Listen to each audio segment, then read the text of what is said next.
আমাৰ ৰুমে চতৰ ঘৰ ভাঙি গৈছে একেবাৰে গামবুৰাই গৈছে না নাই যা বুলি কৈছে কিন্তু তাৰে মণ্ডল আৰু এদিনতে থাকিব ইয়ে গামবুৰা না হেৰি মণ্ডল ইয়ে মণ্ডলটো ইয়াতে ঘূৰি আছে তাতে ঘূৰাই নাই কিন্তু গামবুৰা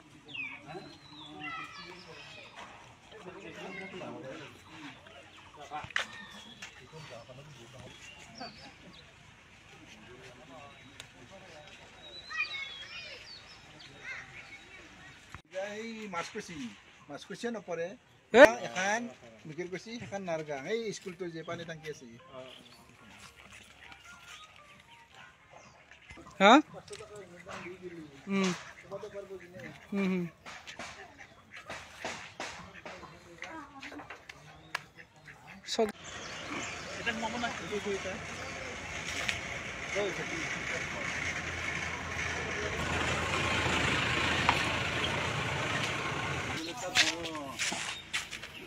এটা গোটে ভাঙি গেছে ন গোটে গেছে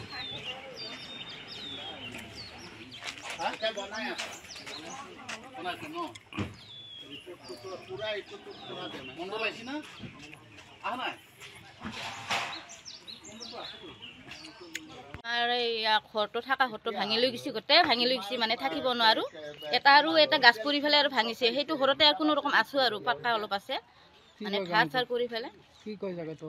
এইটো ময়ৰাপুৰ পুৰাণবাৰী কয় আমাৰ এতে গোটে অঞ্চলটোতে হৈছে কিন্তু কিছুমানৰ হোৱা নাই অলপ কমকে হৈছে কিন্তু আমাৰে মানে তিনিটা ঘৰ ভাঙিছে আৰু এইটোও ভাঙিছে সেইটোও ভাঙিছে এইটোও ভাঙিছে মানে আমি আৰু এই বেলেগ ঘৰত আছো এতিয়া কটা হাল লগে লগে ঘৰ ভাঙাৰ লগে লগে পলাইছো আৰু পূৰ্ণিমা ৰাভা এতিয়া আমি সহায় অলপ বিচাৰো আমি থাকোঁ কি কৰি আমি হাজিৰা কৰা মানুহ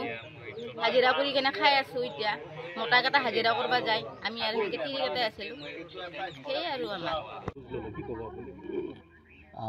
বহুকেইখন গাঁৱৰ যোৱাকালি ধুমুহাই যথেষ্টভাৱে মানুহৰ পৰিয়ালৰ ঘৰ বিধ্বস্ত কৰে বহু ঘৰ সম্পূৰ্ণৰূপে ভাঙি পেলায় আৰু বহু ঘৰ আংশিকভাৱে তেনেধৰণে বিনষ্ট হয় গতিকে দেখা গৈছে যে এই অঞ্চলৰ মানুহৰ যোৱাকালিৰ ধুমুহাই যথেষ্ট ধৰণৰ ক্ষতি সাধন কৰিছে গতিকে আজি আৰু যোৱাকালি নিশা মই আমাৰ পলাবাৰী চাৰ্কুলৰ চক্ৰ বিষয়াক এই সম্পৰ্কত ছাৰ্ভে কৰিবৰ কাৰণে তেখেতক নিৰ্দেশ দিছিলোঁ আৰু সেই নিৰ্দেশ অনুযায়ী আজিৰ ভিতৰতে এই অঞ্চলখিনি ইতিমধ্যে ছাৰ্ভে হৈ গৈছে আৰু অহাকালিও ছাৰ্ভে কৰিব লাগিব কাৰণ এইটো বহু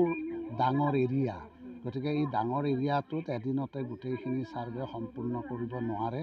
গতিকে দেখা গৈছে যে প্ৰায় 600-700তকৈও অধিক পৰিয়াল এই অঞ্চলটোত মানে ক্ষতিগ্ৰস্ত হৈছে গতিকে অহা কাইলৈ মই আকৌ গড়ভাঙা জালুকপাহামলৈকো যাম তাতো বহু মানুহৰ যথেষ্ট ঘৰৰ ক্ষতিসাধন হৈছে গতিকে সম্পৰ্কত কালিও পৰিদৰ্শন কৰি ক'ত কিমান টকাৰ ক্ষতি হৈছে কিমান পৰিয়ালৰ ঘৰ দুৱাৰ ভাঙি চুৰমাৰ হৈছে এই সম্পৰ্কত এটা অধ্যয়ন কৰাৰ কাৰণে মই কালি যাম আৰু যোৱাকালি নিশা মই আমাৰ পলাবাৰী চাৰ্কুলৰ চক্ৰ বিষয়াক আজি মই জালুকপাহাম গড়ভাঙা আদি অঞ্চলতো যাবৰ কাৰণে নিৰ্দেশ দিছিলোঁ আৰু সেই মৰ্মে আজি পঠিয়াইছে তাৰ পৰাও তালিকা প্ৰস্তুত কৰি আনিছে গতিকে মই ভাবোঁ যে যিখিনি মানুহৰ সম্পূৰ্ণভাৱেই হওক বা আংশিকভাৱে হওক বিধ্বস্ত হ'ল যাতে চৰকাৰে এই মানুহখিনিক অতি শীঘ্ৰে ইয়াৰ ক্ষতিপূৰণ দিয়াৰ বা আৰ্থিক সাহায্য দিয়াৰ যাতে ব্যৱস্থা গ্ৰহণ কৰে তাৰ বাবে মই আপোনালোকৰ চেনেলৰ যোগেদি অনুৰোধ জনাইছোঁ।